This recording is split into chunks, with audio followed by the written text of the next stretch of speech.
Peace, healing, and life, family, and welcome back to another episode of Healing with Angelica's podcast, where we discuss all things healing. And if you are new to the show, welcome, welcome, welcome, beautiful souls. So, before we get started on today's powerful episode, please, you guys, be sure to share, like, follow, and subscribe so you won't miss out on any upcoming episodes on any of our your favorite podcast station, on Closing the Gap broadcast on YouTube. Also, we are partners now with Knowledge for on YouTube, and of course, Healing with Angelica on Facebook and YouTube to help spread the light of healing to others in need. Also, if you are ready to start your healing journey and don't know where to start, Healing with Angelica is here to assist. Get started on your healing journey today with my one-on-one The Healing Journey program by texting the word HEAL to 937-313-2466. Also, I would love to invite you all to our healing circle. It is a sacred space for us all, men and women, to collectively heal together. The healing circles are every first of the month, 6 p.m. Eastern. To join, text the word circle to 937-313-2466. So on today's episode, we have a powerhouse sister joining us today. My Sister Kenetta Muhammad, as we'll be discussing today's topic. Home is your base, not your place. Sister Kenetta, welcome, and thank you so much for joining us today. How are you? I'm doing well. Thank you, Sister Angelica, for having me first. I greatly appreciate you for getting me to step out into the space. I'm excited to have this conversation, and just thank you for the work you're doing. Like that's beautiful. The healing part is what we need. Definitely in our community. Definitely. Yes. Praise be to Allah. It is a pleasure to have you on the show, sis. Now, for those who may not know who my sister is, you might let our audience know just a little bit more about you. I'm just your humble sister. My name is Kenetta Muhammad. I am a member at Watson Muhammad Mosque number 15 here in Atlanta, Georgia. However, I was born and raised in New York, grew up in Long Island, New York, and I was a college athlete. Like I played basketball. My parents, they're in the nation, and so I grew up just enjoying sports and life. And then I went on to graduate, and I started to work for the NBA for a couple of years in the WNBA. So I was just enjoying like just pursuing a dream that I thought was a reality for me. But then I had some like realignments in life, and I decided to just take a step back. And that's when I joined the Nation of Islam. It was just a beautiful journey for me. However, being out in the world, like leaving home for the first time and going out into the world, it was an experience. Like the world is worldly. And I think that we want to taste it for ourselves. And I got a taste of it. And it just, I just had to come back home. And so I joined the Nation, and I've just been taking my time to just become myself, and now I'm in the financial industry, and it's just peaceful for me, and so I am enjoying being a Muslim girl in training. And so, shout out to my parents, Brother Kenneth and Sister Loretta. They've been helping me along this journey, and my 3 sisters as well. And so I'm excited for this conversation. I hope that was enough about me. We'll get to learn more. And we'll go from there. So Yes, I love it so much. So just humble and beautiful, right? Just, hey, I'm simply your sister, right? Okay. So I love it. Thank you so much again for joining us, sis. And now get started on today's episode. Home is your base and not your place. Please, for my audience today, do not hesitate to put any questions you may have for our guests in the comment section below. Now, don't let me be the only one asking questions. I tell you guys that every time, okay? This is us together. So ask your question. me Right. about it. I was like, I don't know. It'll be something to pop up for you to put a question, but don't embarrass me, y'all. No, Now, okay. there you go. Don't embarrass our sister now. No, okay, I got Yes. it. All right. So on today's episode, we'll be discussing a powerful topic based on our sister's profound book, Home is Your Base, Not Your Place, which is a profound testament to the transformative impact of rooting yourself in your home. When you make home your foundation, you nurture not only yourself, but also your family, your community, and ultimately the nation. The home is the cornerstone of growth where love, strength, and creativity flourish. To usher in the kingdom of God, we must first make the home our base. It is from this sacred space that we can step into the world without losing sight of who we truly are. Home is where love begins, where strength is built, and where creative power, ignites. Home is your base, not your place. Explores the profound importance of our roles within a home and how creating a peaceful, nurturing environment is essential for the development of self and those around us. Both men and women play a vital role in this process, shaping a future of purpose and unity. When we lose track of our homes, we risk losing ourselves. Today's show and book will guide you back to the heart of it all, which is home.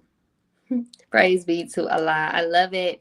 All right, sis. So I just want to go ahead and just tap into just your space. Always trying to find like the root of where this all started.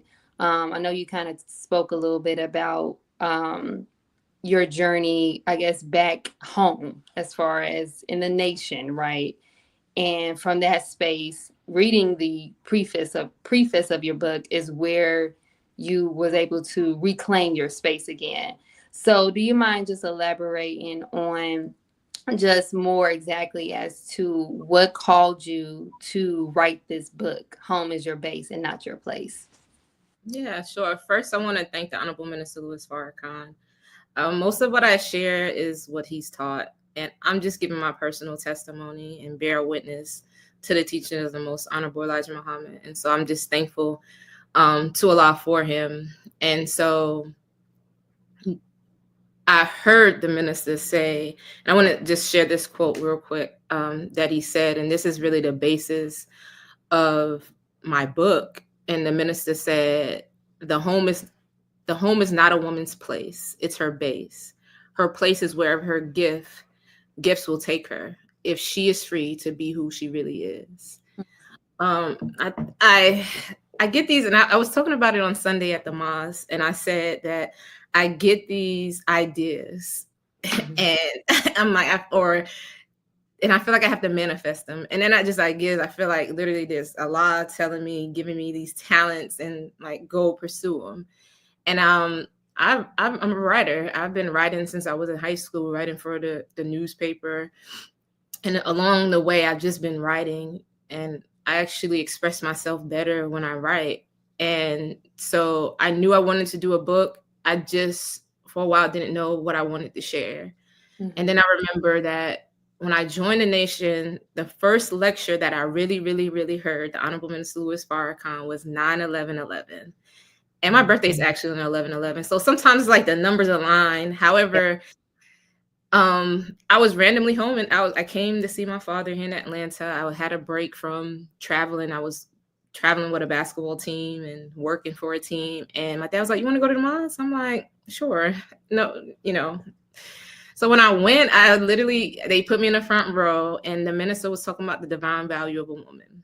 And in that moment, I cried the entire lecture, the entire lecture. However, I realized that leaving high school, like, and going out into college, that I was wanted to have this freeness about life. However, the things that I was experiencing prior to was a protection for me that I didn't understand. So I just wanted to taste for whatever reason. And, some things are not meant for us to taste. It's not meant for us to even, try to tamper with, because our families, our parents have been through things. We're learning through the teachings of the Most Honorable Elijah Muhammad things, and they're giving us a heads up. but some reason somehow we just want to test it out. And so I just lost sight of who I was. I became like of the world, and that shook me a little bit. I was like, life has to be more than going to the club, going to happy hour, getting off work. Where's the next? Like, where are we gonna get lit next time? Like, life was just more than that for me. And so that time when I went to the mosque, I'm like, whoa. The minister like laid it out what our purpose was. And so I recall that moment. I think like it was at the end of Ramadan last year, and I was like, I think that's what you need to share with people, Kenetta. And I recall that quote of "Home is not your base. Home is your base, not your place." And then, like, we don't have to be stuck in a home. Like the minister said, like women, we should go explore your talents, and there's a space that has to be created to do that. And so that was just the quick idea behind the book, and I just want to share that with people. I love seeing like Black girl joy. Nothing against like the men, the women, because Black boys joy is just as important. Like I just love seeing Black people just live within their power. I love seeing Black people endure. Like I just love seeing Black people be in their space. And so that's why I just wanted to share how I got into that space. So yeah. I love it. I love it. Praise be to Allah. And you're sharing like a space and a place where we all can relate. I can honestly say, like, by the grace of Allah, I've been in the nation for 2 years. And even before joining the nation, of course, I was in the world, all up in it. Okay. All up in Listen, we both were all up in that. And it wasn't until, for me, the same way, it wasn't until I heard the minister speak about the divine value of the woman. I said, hold on, wait a minute. I've never heard anything like this before. Yeah. And it took me back to a space where I'm like, that's my true self. So Right. this whole time I'm operating in this world other than myself. Right. And you said something in the preface like this, because I had that vision before, like, oh, I want to be a boss at a big corporate Yeah. office, like Yeah. like what we see on TV. Like, I'm telling you.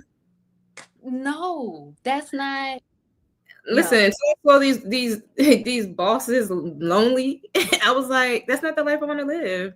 Like, I don't want to be this independent. I don't want a man. I don't want to be that. Like they like I've had many bosses like that, and I was just like, so this is your life, like work. And then I got fired from work. So I'm like, so what are you gonna do now? You know, Exactly. so like rooting yourself in a job, no, and then when we realize that, and when something is taken from you that you've been working so hard for, you got to reevaluate.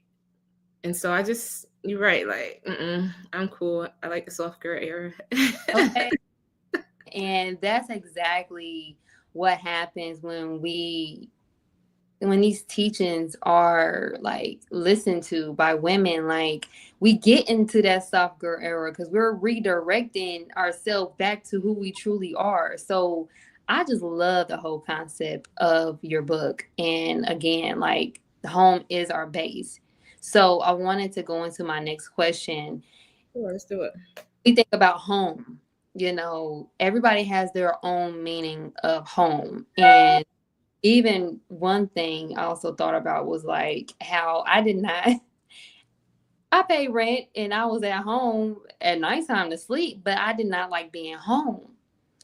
And when you go into depth with just about the importance of home and making it your sacred space, like, it meant something different for me. So what does home mean to you, and how has that meaning evolved throughout your life? Yeah, absolutely. I think when you said sacred space, I think that's interlude to that. I heard the Honorable Minister Louis Farrakhan say that our homes should be our mosques. Like our homes are our first mosque. Yeah. And if we don't see our homes like that, we got to reevaluate things. And the home should be the place where we're cultivating our families, but also cultivating ourselves first. And I think COVID was a sign for us to do so, because what happened, everything shut down and we had to face the realities of our homes. And when that happened, I was like, wow, I was so thankful to Allah for that moment. There were a lot of bad things that came from it, but there were also some good things. I'm like, oh, I got to do this. I have to rearrange this. I have to put this together. I have to create this space. And I think it's just so important that as we think about the concept of home, that is not just this structural place that we're paying, like you said, paying a rent, paying a mortgage for. It's really like peace. I feel like peace when I come home. Like people know me, like I'm okay being at home. This like I'm okay, like not going out the house all week. However, I do go out, but I'm okay with just sometimes just being at home because you can't touch me there, and I'm just protected. I just feel safe, and I can control that environment. And being a child and being in a home, a Muslim home, and growing up there, um, my parents really, kept the home as our foundation. Like we would come home from school, what you learn at school, they would retrain our minds to, the things that the world has given us. And so your home is whatever you want to make it. However, it is our base. Like it's where our roles, is where our families are. Like I talk about in my book, the first chapter about grandma. Like grandma's house. Like I don't know if you all have, I don't know if the listening audience or you, like I couldn't wait to go to grandma's house. And Man, that's what I learned about home at, because grandma's house was clean. Grandma always had a cooked meal for us. Everybody met up at grandma's house, but it was a home. I don't even know when she was even cleaning. The house was just clean because the house was just always clean. And so the home is, it's a very deep subject, but when you think about the base, even the base of a house, like you can't sell a house if the foundation is wobbly. yeah. And so while we live and create a space like that, um and so we have to keep making that foundation strong. I mean, how strong is your foundation? Like how strong is your home? Like how strong is that base? And we just have to think about that and just create that you know Yes, absolutely. Yes, you talk so much about your grandmother, and it really got me to think about like when I was younger, like grandma house was the spot. Can we go back to soul food? Y'all know about Big Mama house, okay? That was really, really was like everyone's going to wants to eat.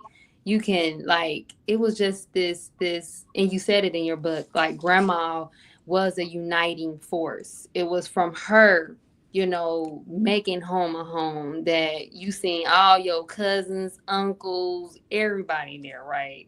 So I just want to kind of elaborate just a little bit on that because it significantly meant a lot for me because unfortunately after my grandmother transitioned, it's kind of seemed like the family kind of went their own separate ways, really wasn't spaces we can come together to eat at. And kind of like that, distancing force, unfortunately, after she transitioned. So with grandma, everyone's grandma, right? Grandma was a uniting force. Like, talk about that as far as why was that grandma was a uniting force. I know I said a little bit about it from my perspective, but for you, what was that uniting force from grandma uh that she played? yeah. Well, first, may Allah be pleased. I think you said your grandmother, she did transition, right? Yeah, may Allah be pleased with your grandmother. My grandmother did transition in 2023, which is my mother's mother. And I talk about both my grandmothers. They just had different personalities and different lifestyles in the book. However, my grandmother, shout out to her, may Allah be pleased, my grandmother Maggie, and my aunt. um, uh, and shout out to my cousins, because like the importance is I have a support system, Yes. and no matter what happens, I have a support system. And grandma created that, because she told us, this your cousin, y'all don't fight. That's your sister, you don't fight. Whatever you're going through, you have to get through it. Like no matter what. Like you can't choose your blood. You can't choose who you were born in to be family with. However, now we have to figure it out. You know, there are certain instances where, you could choose who you create with. However, like when I came into this world, it was like, these are your cousins. I have 10 aunts and 8 uncles. And it's just love. Like, I have never experienced so much love since I've been, like, it's so important, I think, like, that family that grandma creates, because since I was a child, my family has been pinching my cheeks, telling me how beautiful I was. So I didn't have to go out into the world and, like, so I wish somebody would tell me I was beautiful. Like, I'm not saying, like, I'm not boasting or I'm saying that humbly. Yeah. Even if I wasn't, like, they just said it, like, they told me they love me. And so I didn't have to go out into the world, like, looking for love, because I mean, I think we're all looking for love, but I wasn't like something that was traumatizing in my life. And so grandma was love. Like, grandma is the foundation of the family, whether we want to believe it or not. And she's just taught me that this is your role. Like, we have to embrace the roles as, like, heads of family, like the matriarchs or a family, as women, and then allow the man, and then create that space for the man to be empowered in his role as well. Because my grandfather, he didn't worry about anything. Like, when I talk about, like, cleaning, cooking, he might go fishing, bring the fish back, and grandma have it ready, put the fish and cook it. And that's what we experienced. Grandma had a pool at the house. And so I didn't go to daycare growing up. I don't know what that was like. And I don't know about my cousins. I don't think they knew what it was like neither, because grandma had us, and she always was there and available. That was her career. Like, her career was her family. Not to say that she didn't have any jobs or she didn't take on any other things. However, her family was the most important thing to her. And I think it's important that we kind of continue to create that space. I think we're starting to forget that the Black family is important to this nation. No other family has endured more than the Black family. And like, they had a 400-year head start on us, sis. And we still here. Like, we're still right here. And that happened through family. And so when I talk about grandma was consistent, boy. Like, grandma didn't play. Grandma was rooted in God. And I think that we're just taking God out of the center of everything we do as a family. And so my family didn't know, like, somebody not getting along, like, listen, we got to figure this out. So we're not moving forward without, because grandma wouldn't want it. Grandma, she would cry if any of us got in an argument. And it was what it was. And you didn't want to see grandma crying, And so I just love that spirit of my grandmother. And when she passed away, I didn't know that she was reading the Holy Quran until my aunt gave it to me. So I, like, take my grandmother's Holy Quran everywhere with me. And she didn't per se, and grandma didn't, I don't think my grandmother even graduated middle school, but she knew how to take care of home. Like, she had the discerning spirit that just comes with just being a woman. And you can't teach that. You can cultivate it, but it's like something that comes from the soul of a woman. And she had that. And she was a Christian, but the minister said that a good Christian is a good Muslim, and a good Muslim is a good Christian. And so I've never seen her get caught up on titles. It was, she was rooted in God. And I just love that for her. She would just walk. Now I'm getting older. I understand why grandma would just go walk. Like, now I'm in my 30s, and I'm just like, let me just go walk.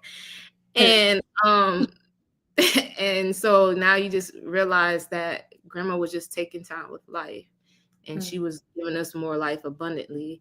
And and she had joy just watching us be joyful.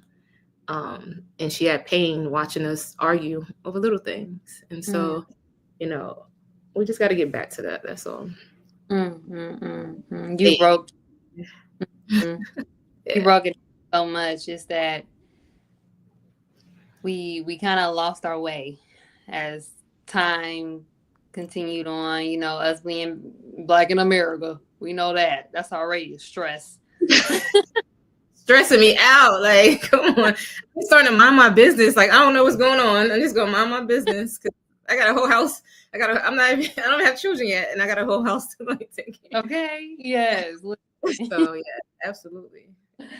I love it. I love it. Listen, you guys, if you guys are enjoying this episode just as well as I am, please, please, please show your support today by texting the word donate to 937-313-2466 or check out the donation info on the screen below. All donations will be towards the continuation of Healing with Angelica's podcast. Listen, I love you all. So let's get back to today's episode. Home is your base and not your place with Sister Kenetta Muhammad. Praise be to Allah. It kind of Yeah. takes me. Yes, sis. Was you about to say something? So I said, make sure you donate, everyone, please. Yes. On the air, you guys, for 3 years. Okay, I want to keep this going. Okay, so we love you all for all of those that's been supporting the journey so far. So yes. Now, you talked about so much just within the concept of grandma. I truly love how, because you also talked about just how unfortunately we lost our way, especially not keeping God at the center of our foundation of anything. If it's home, if it's relationships, if it's being a parent. I know I need to pray to God every time I'm talking to my son. Lord, God help me, because patience, okay? So yes, listen. So like when it comes to just going back to the spiritual base of family, I want to talk about how, because in your chapters, and if you guys, we're gonna get to this, okay? I have her book, okay? I love it. Like I'm almost done, okay? Y'all see my little notes in here. Got my favorite um chapters, okay? But anyway, so I want to kind of dive in deep because you spoke a lot about different women in the scriptures. You use them as examples in how to, you know, understand our roles in life, right? So can you just dive in just a little bit as to what space was you in when you wanted to elaborate those women in the scripture? You spoke about Hagar, you spoke about Miriam, and things in that matter. Yes. So one of the things I first went to was the study guides that the Honorable Minister Louis Farrakhan has put out. And I started to think that when I started writing, like there's nothing new that we are experiencing under the sun, you know. And I was like, there's a base and a standard and a structure, and really starts in the scriptures. And women have been dealing for a long time, and the women in the scriptures, I thought about that, and I'm like, well, let me pull from their experiences that's been shared with us. I think we want to recreate the wheel a lot of times, and when the wheel's already rolling, just hop on, you know. Um, and especially when I received my grandmother's Holy Quran, one of the chapters that she had three like tabs, and one tab, it was on Surah 9, verse 116, and it says that there's no friend but Allah. And all those women in the scriptures, they got through the moments that they were experiencing because there is no friend but Allah. The only reality in our lives is God. And that helped them deal with any tough moment that they were experiencing in life. And I put that in there for not even just women. I've gotten a lot of good feedback from men reading my book as well. I was really like blown that the brothers have been really reading, because like the home is not a home without the men, Whew. as well. And you know, we do this together, and I've seen that, and I talk about that, what I've seen in my family happen, and how, you know, my mother was a helpmeet to my father, but my dad, he didn't just come home and throw his stuff to the side and and and have my mother doing everything. He come home, my mother cook, he wash the dishes, and so it all comes together. However, these women, in everything that they've experienced, God is just the center of overcoming. And I think sometimes we step too far out of the bounds of our role, and now we're trying to come. Now it's painful. Like, that's when we experience pain. We just step too far out of the bounds of who we are, and now God, like, oh, you remember me? You remember what I Oh gave yeah. to you? Oh, you like, you remember? And now it's just, but it is a beautiful reminder. And so we have to use our history to, help us with our present and our future. um Even the minister said, as like women, like, I've experienced some of the things that, like, I know what you're experiencing. Like, the minister talked about, like, hormones, and as women, and how he's experienced it in his trials and tribulations. And so there's nothing under the sun that we're experiencing. It's just that we have to find balance, and we have to stop stepping out of that realm and trying to do too much. I used to do way too much. Now I'm like, no, I'm not doing that. And I don't explain why I say no anymore. And that might rub people the wrong way. But I'm just here today to say I don't care.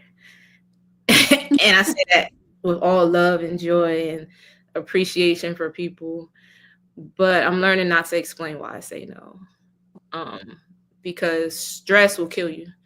Mm-hmm. And then everybody will be sucking a peppermint at your janaza Mm-hmm. and they will be stressing you out.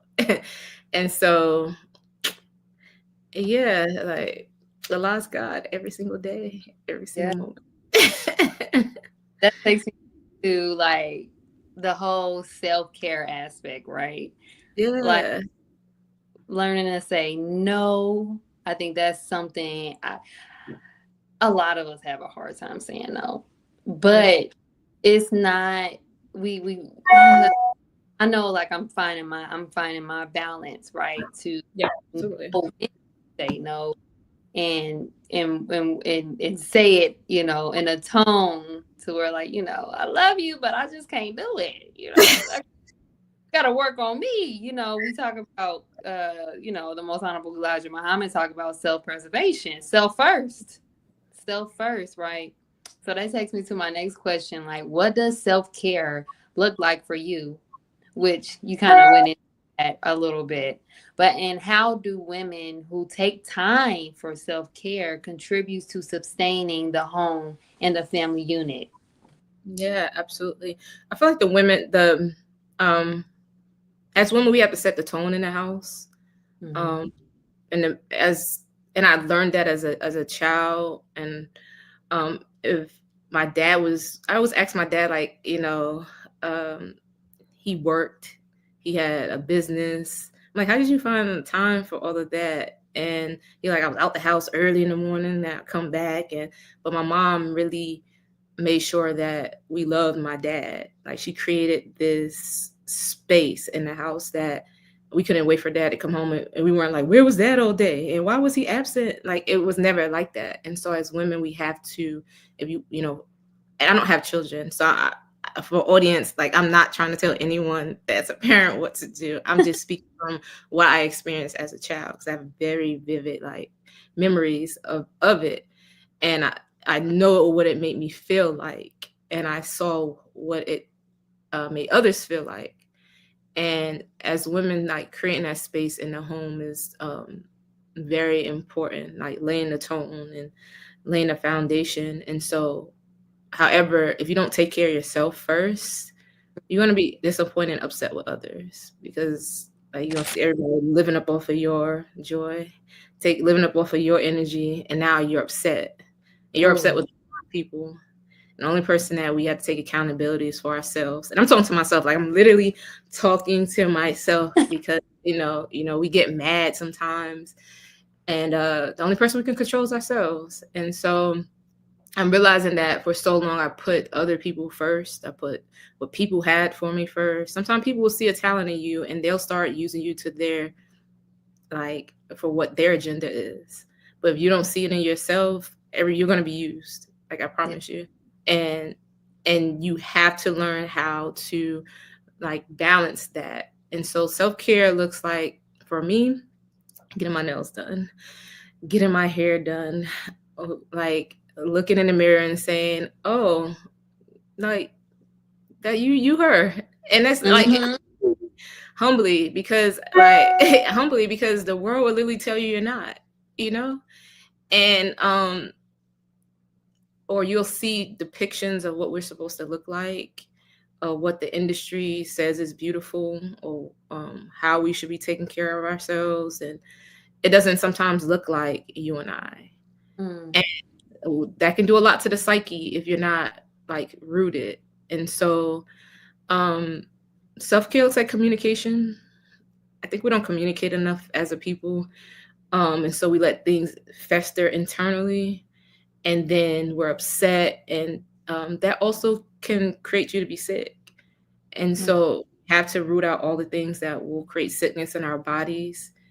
I think a big topic is burnout right now. Oh, yes. Break it Um, down. and may I be pleased, Dr. Ava did a lecture. If you haven't heard the lecture, listening audience, it's how to deal with burnout, I think the topic is. Yeah. But Dr. Ava lays it out. Like I always send it to people that are like, I don't try to like give people like advice. Sometimes I just try to point them to where the Honorable Minister Louis Farrakhan is talking about it, or some of his, top top students. But yeah, I'll be pleased. Dr. Ava did a lecture about burnout, and she talks about the steps. And it's, I think I have it in chapter 9 or chapter 6, but she talks about the steps that we should take to help with that burnout. And so I think that's important. Self-care is making sure that you don't get burnt out, because once you burn out, you want to point the finger at everyone else, and we have to take accountability because you should have said no. There you go. You should have said no. Because people will respect that. Like they might be upset at first, but then they'll back up and they're like, oh, okay, I see they have boundaries. Like when you set boundaries with people, they learn to eventually respect it. People don't respect when you don't have boundaries. They're like, oh, I keep walking all over you. I could just keep asking you to do my bidding. And then it becomes a problem. So like Dr. Ava talked about praying, like prayer. Like, I still have the same prayer rug when I was a child. My parents used to always. Oh, So when I went on throughout life, I was like, guide me on the right path. Like I took that everywhere. Like everywhere I went, when things were going wrong, I'm like, oh Allah, guide me on the right path. And I wasn't even confessing to be a Muslim. I was just confessing to Allah, like to help me. And she talked about just meditation. I mhm. think like we get up and we're ready. Like we get up and we go. We get up and we're interacting with people. We're on the internet. Like we're doing those things, and we're not just taking time to cultivate our thoughts and to realign them for the day. And so these are things I'm learning. Like I'm not an expert by no means, anyone. I'm just learning to step into this space and embrace it. And I just want this for others, because like life is just so peaceful. But Mm. exercise, I exercise. um, like even just walking, if I can't get to the gym, I'm exercising. I'm walking. And the most honorable Elijah Muhammad said, like one of the best workouts is a brisk walk. And Mhm. um, being an athlete, I tore my ACL twice and I tore my meniscus. So I've had knee surgeries on both of my knees. And I didn't really understand the walk-in thing until I went to the doctor, and he was like, you're developing osteoarthritis in your knees. And he was like, Mm. stop running. And I was like, I need to start running. So how am I supposed to stay in shape? And he was like, just Right. walk. He was like, just walk. And I'm just like, and then later on, I heard what Elijah Muhammad said, just a brisk walk. And so that's been my cardio, just walking, and like my body feels stronger. I don't know, something about the running. I don't even know we were like meant to be running, jumping, and doing all this Mm. extra stuff that we do to our bodies. And then we're having these surgeries and having these things that we don't know why it's happening. Ever since I just started walking, like my body just feels so much better. And then my attitude feels better. And then life just feels better. And then I'm just getting things done because like my body's creating different things that I don't know it's creating to get things done. And so, and then resting. Like before this interview, I have off today, Sister Angelica, and I was sleeping. I was I resting. know, right. I was resting. Like, I think we take for granted like how important rest is, because we're always doing everything for everyone and we're always moving and shaking. But rest is like been great for me. Like I can feel my body just like rejuvenated every time I sleep. And I can feel when I just need to sleep. Like, Yeah. and so I think those are just some of the things, and I just even talked about in the book, just about um just different things we could use for self-care and just slow down.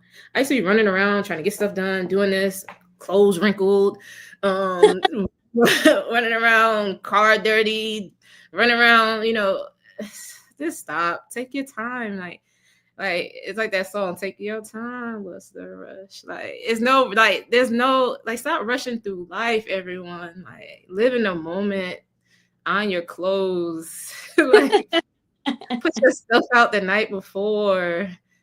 Know what you're gonna eat for the week, meal prep. Know it's like just take your time to plan, and like I promise, like things will become so much easier. And so I just talked about that. So Talked about so much. And listen, you guys, hey, this is about to give me the meal prep. When you told me how to do my navy beans and what I can do, I said, oh, I need to go ahead and go get me some containers, some glass. Let me go ahead and do this now. I have a whole box of containers right over there. Everybody know. Can you please bring bean soup? Yeah, because I have a whole refrigerator. Well, right now I don't, because I'm about to go out of town. But I probably cook like a big pan of bean soup, a big pot of bean soup, maybe once or twice a month, and I freeze it. And everybody like, you got bean soup? Absolutely, I do. You want some? And it's you freeze it. It's good for about 3 to 6 months. But I mean, it doesn't last that long for us in here. But Yeah. like it's just for that week, that month, just to always have bean soup. That's our staple. Why would we not always have it? Like if the navy bean is the most powerful food that we can eat, like why would we not always have it available to us? There you go. You know, Hmm. I try to prioritize that. I love that. I love that. Like I said, like being able to again take some time to rest.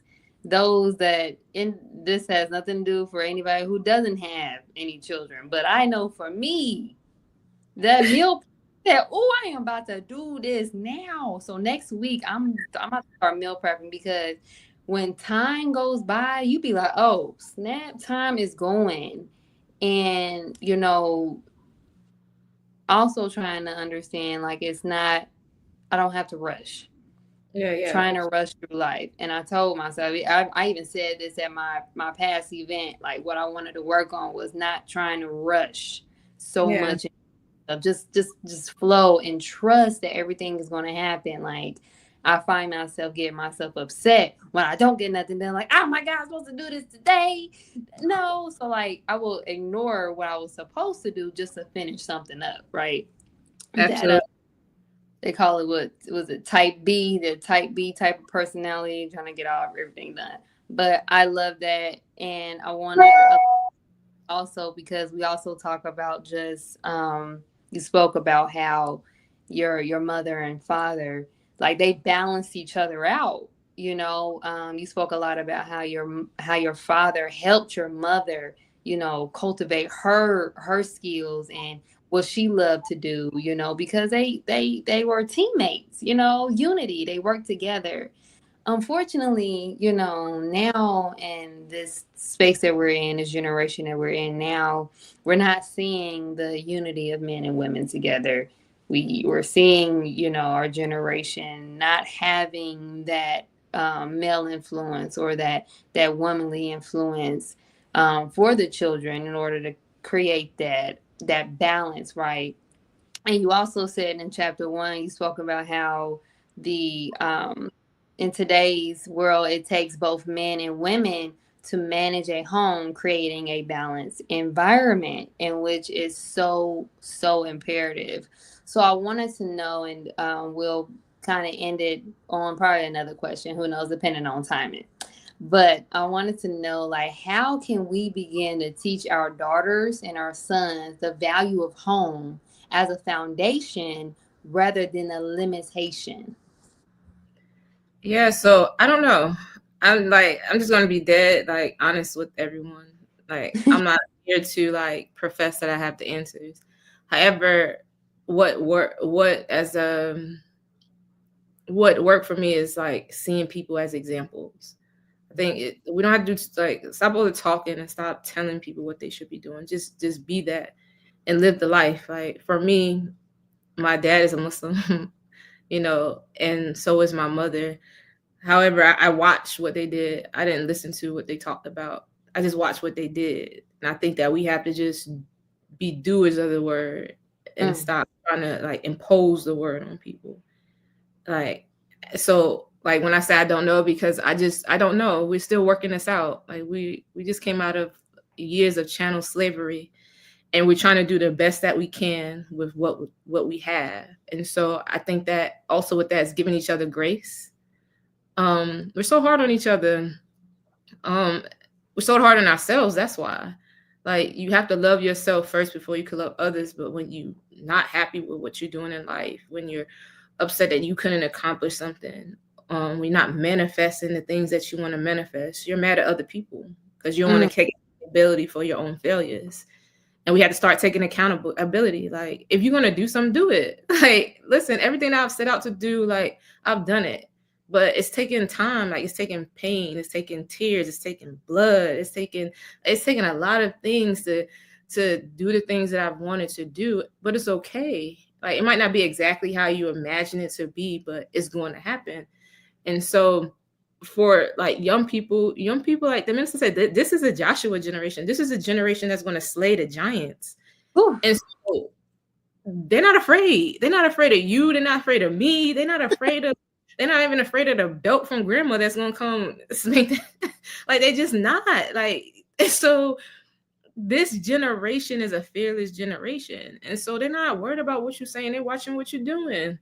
Yeah. If you're saying that, oh, do this career because it's going, like, this young generation looking at people that's flashing money, driving nice cars, and you're going to try to come give them something that they don't see manifesting. They don't see you like living by, or you're telling them something. Like, be the change that you want to see. And that's what I've just been trying to do. And I feel like I just want young girls to know, like, there's no rush to grow up. Like, when I was 18, I was like, oh, I couldn't wait till I turn 18. I couldn't wait till I could get out the house and do this. I can't wait till now I can graduate college. I can't wait till I'm on my own. I can't wait till I'm doing this. And now I'm right back at dad's house. Like, because, like, it's God's time, not my time. Mm. I'm on God's time. I'm on his borrowed time. And when we realize that, we sit in our power. And so yeah, like, just be my sister on here laughing.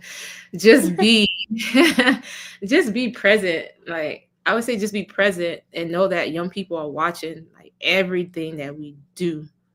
Like, everything that we do, young people, and they're analyzing it and they're picking it apart and they're saying, you saying that, but that's not what you living by.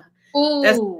you doing. You telling me that I need to come to the mosque. You telling me I need to come to the church. But I'm watching you come home and complain about those people. I'm watching you. I'm watching you go come, but taking care of everything else but what's going on at home. Like, I'm Mm. watching you. I'm just watching you. Yeah, young people are watching us, like literally, and they replicate what they see. Like, as a child, replicated what I saw. So just to answer your question, I don't know, but we're working it out. The Honorable Minister Louis Farrakhan has given us everything that we need through the Most Honorable Elijah Muhammad, through God that came for us.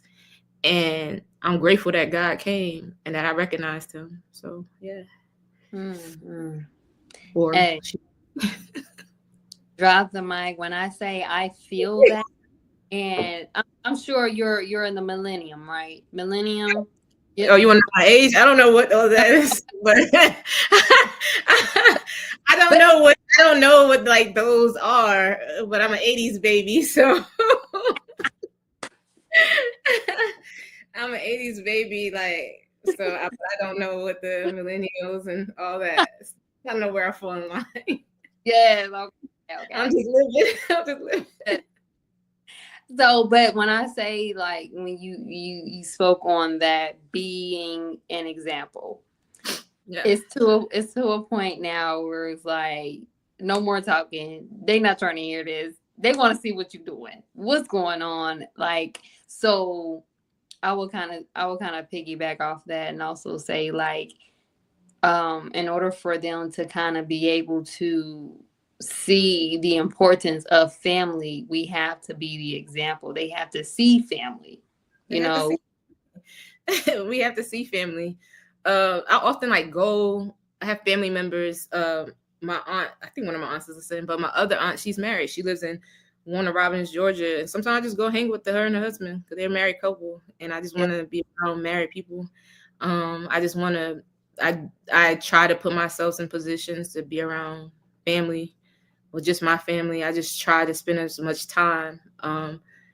Because we're trying to change. I remember when I was younger, like, you're younger, like, what do you want to do when you grow up? I want to change the world. Yeah. Like, I just want to change the world. I want to help heal the world. As I get older, no, I want to start with my family. I want to help. Mm, I want to help heal the things that we've gone through and that we've experienced. I want to help us to become closer.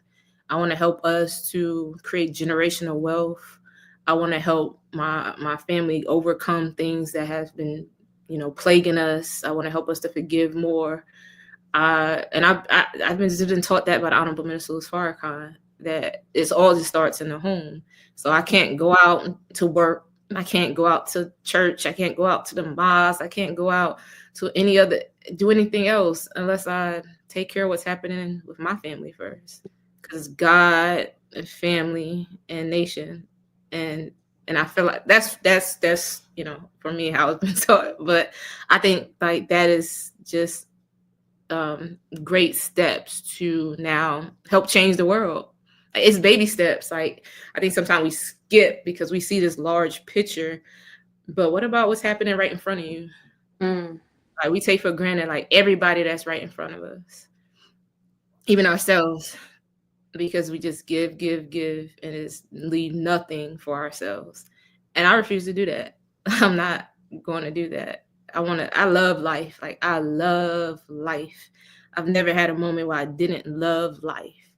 And mm, so, you know, um, but I thank my parents, because when I've had the ideas, they let me explore those ideas, even to like the detriment of me. They were like, Kenetta, I think you need to let that go. You know, I think it's time to let that go.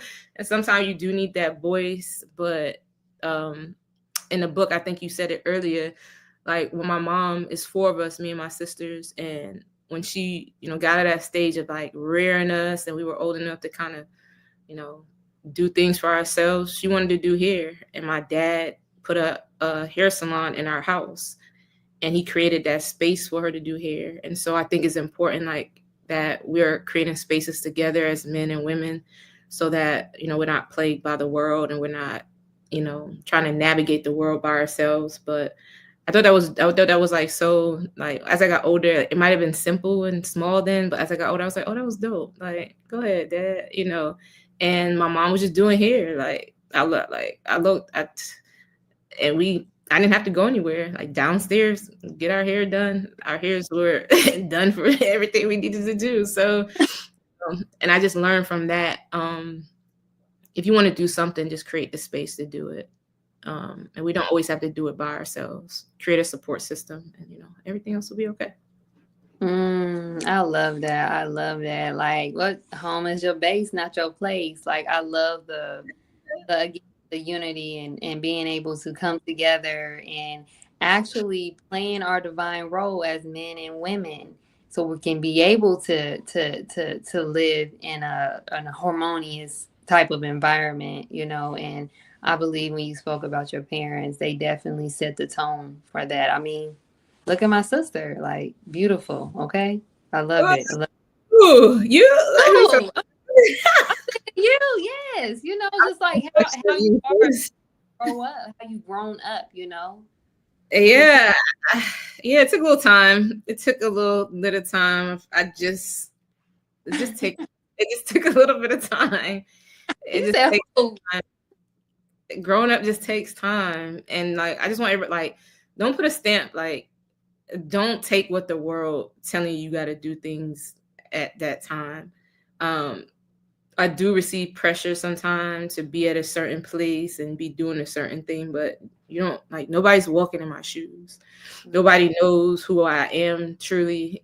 Like people are trying to find out and trying to figure it out, and I'm trying to figure it out. However, I'm learning to not allow people to put pressure on me as to where I need to be in life. Because I'm going to be right where God needs me to be. Um, Mm. and if I'm connected to God, I'm gonna be right where I want to be. And so I'm just learning to not be in a rush to grow up.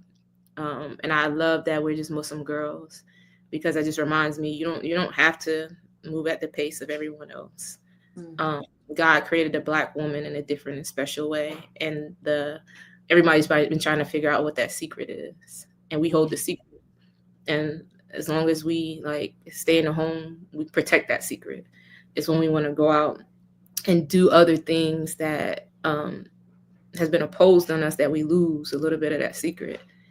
Well, man, I'm so grateful for these teachings because I'm just learning what this. I'm just learning about my secret. Like I'm just learning about like how I play that role in that, and it's beautiful. It is, yeah. Yeah, I love it. I love it. Well, praise My be. sister said, don't go out there. Like my sister, listen, y'all. My sister, one of my sisters, she's a doctor, and I love that for her. Like I love that for her. Like if that's like things, if you want to be a nerd, go do those things. Mhm. But make sure like home is taken care of. Like just Yes. make sure that you know how to sew, cook, clean, take care of like just make sure that you have those talents. But go live your life. Yeah. Like go live out your talents. And so shout out to all the girlies like just living in their power. Yes, yes, I love it. I love it. Sister Kenetta, I just want to say thank you so much for joining us today to discuss amazing, amazing topic. Okay, home is your base, not your place. Okay, I would also like to thank my amazing audience for joining us today. I pray that this episode was valuable, informative, and most importantly, healing to you all. Also, if you guys, I'm gonna let my sister Kenetta let us know. If you guys have not book, get this book. Sister Kenetta, please let our audience know where they can get your book. Absolutely. And I think we talked about this earlier. So when I wrote the book, it wasn't my goal wasn't to sell books. It was just to give the knowledge and wisdom and understanding, just share my story. And so I'm giving out books today. I'm giving out 25 books. So if you would like a book, and I want it to be intentional, not just that you want a book. I want the book to be shared with someone that can really benefit. You can follow me on at Kenetta, Kenatta on Instagram, and just send me a message. Send me your name and your address, and I will send a book. I'm sending 25 books. So after that, there's a link in my bio. You can click the link and purchase the book from Amazon. However, I do want to give, and I have the capacity to give right now. And so I'm learning that you still need to give, even though you just gotta make sure things are just taken care of first. And so if you would like a book, please do that. And please make sure you donate to Sister Angelica's show. She'll post it back up in a second. But we need to support our own avenues of media because I'm sure it's your time. Your time is valuable. It's not free. Like time is one of the most precious things we have. And so please make sure that you donate to the show as well. So thank you, sis, for just allowing me to be on the show and stepping out of my comfort zone. Oh, yes, of course, sis. Praise be to Allah. It was a pleasure having you on the show. Now, do you have any closing remarks for us? Ooh, accept your own and be yourself. I Asha. mean, I think life is just simple, um, not complicated. Learn who you are.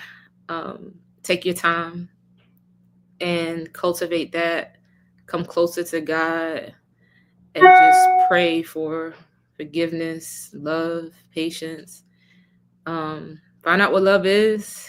Mm, Find out what love like truly is and experience it.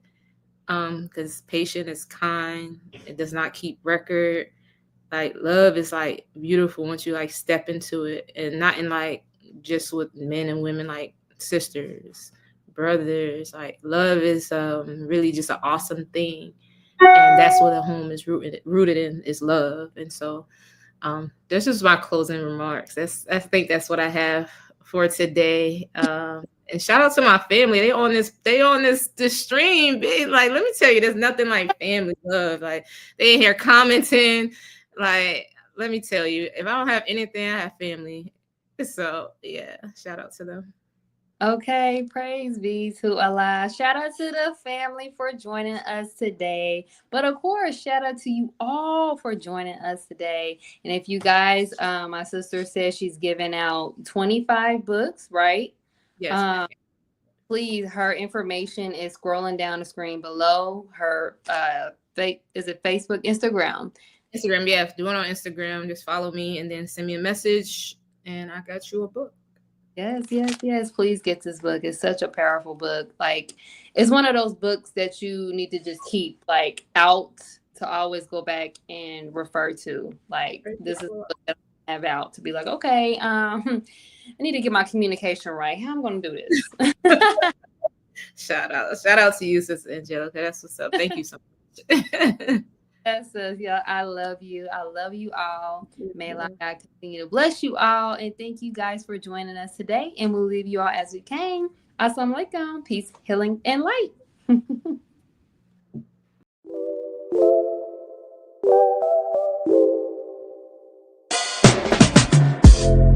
Welcome to Healing with Angelica.